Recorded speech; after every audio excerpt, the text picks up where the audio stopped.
Ghostbusters Afterlife is the newest film in this Ghostbusters franchise. Now, is it better than the 2016 version? Well, spoiler alert, yes, it is. I was lucky enough to see this film early, and I'm gonna give you my quick thoughts right now.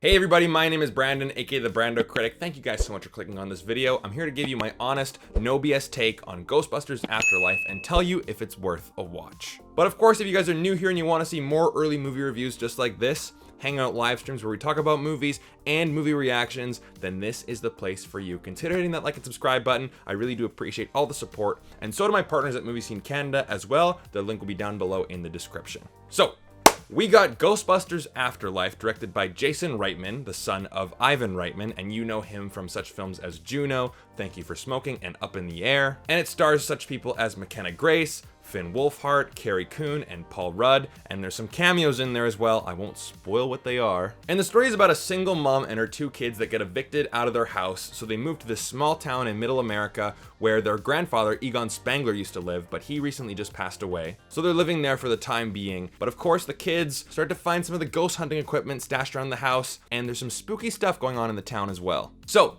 is Ghostbusters Afterlife worth a watch? Like I said in the beginning, it is much better than the 2016 version. If you guys know me at all, that's one of the worst movies I've ever seen. Oh, anyway, let's not talk about that movie. We're talking about a much better movie with Ghostbusters Afterlife. But overall, is this movie worth a watch? Yes, but I will say that this movie is not amazing by any means. It's not great. It's good. It's a good movie. Now, recently I reviewed the Marvel film Eternals, and that film is getting destroyed by critics and people are arguing about it online. But in my review, I said, go down the filmmaking process. How are the actors? How is the story? How's the production design? How's the score? How's the action? How's the comedy?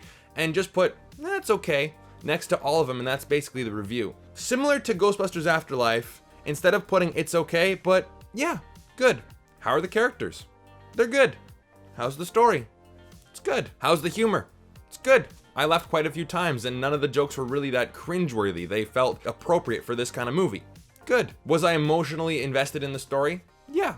You know, the characters and the deeper subject matters, they were good. You know, it's not too deep, but, you know, good. Production design, music, good. This is a good movie. But let's dive a little deeper than that. Egon Spangler's granddaughter, Phoebe, played by Mckenna Grace, I think was the best character in the movie. She was, you know, kind of that outcast kid, but yet she wasn't annoying. And she makes this friend named Podcast. He calls himself Podcast because he's one of those like quirky kids, kind of like in the Mighty Ducks TV series, you know, going around and always asking people questions on his podcast equipment, and his name is Podcast. And I'm thinking, oh God, we have this kid in here now. Please don't be annoying.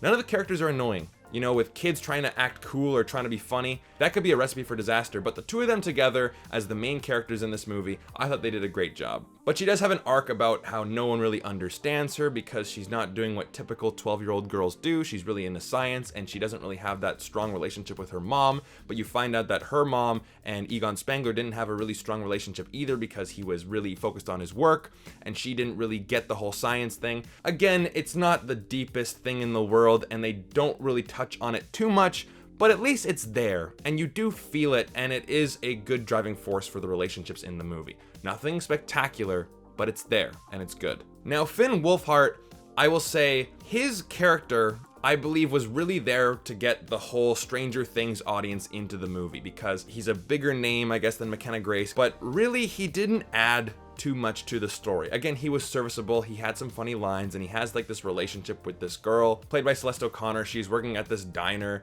in the town and he kind of likes her, but again, that doesn't really go anywhere and they don't really add anything to the story. So I feel like you really could have taken them out and maybe put in more of the relationship moments with Mckenna Grace and her mother. But again, this is just nitpicking. So if you guys really want to see Finn Wolfhard in this movie, he's not really a big part of it, and neither is Paul Rudd. I think if you needed an adult in this movie and a comedian at that, you know, because of course you had Harold Ramis and you had Dan Aykroyd and Bill Murray, some of the big heavyweights of the time, Paul Rudd is a pretty good choice. If you're thinking about comedians nowadays, or in the last 10 years, you would have had maybe like Jack Black or Seth Rogen, or you could have had Ben Stiller. I think going with Paul Rudd is the best way to go in terms of getting a comedic actor for this movie. He did a great job also.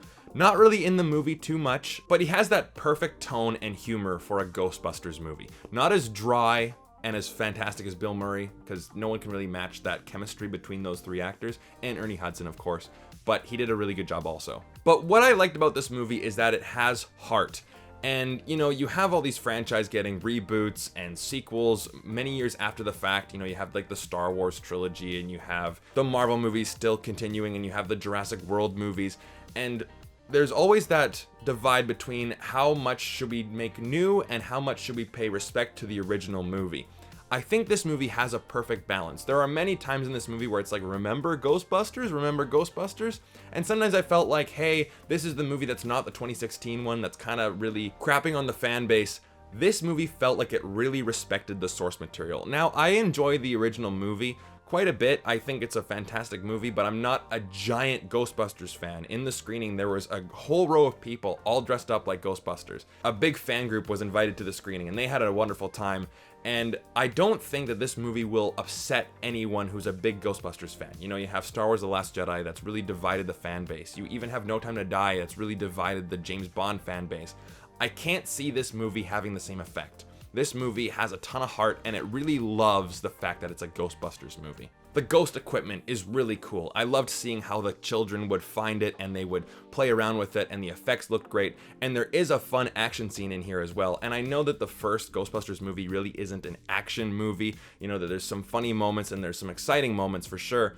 But there is this small action scene in this movie, and I like how small scale everything is. It takes place in a really small town. It's not trying to be this extravagant thing, this huge action movie, but there is an exciting moment in this movie where they're trying to chase this like Slimer type ghost around the town.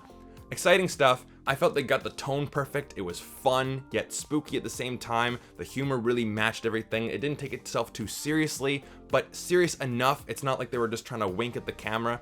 Like, the jokes felt appropriate, the tone felt right. And the music. The music is directly taken from the original movie. I felt like I was watching an 80s movie, especially with the CGI and the effects. It wasn't trying to be this grand epic thing with a bunch of CGI monsters and ghosts everywhere.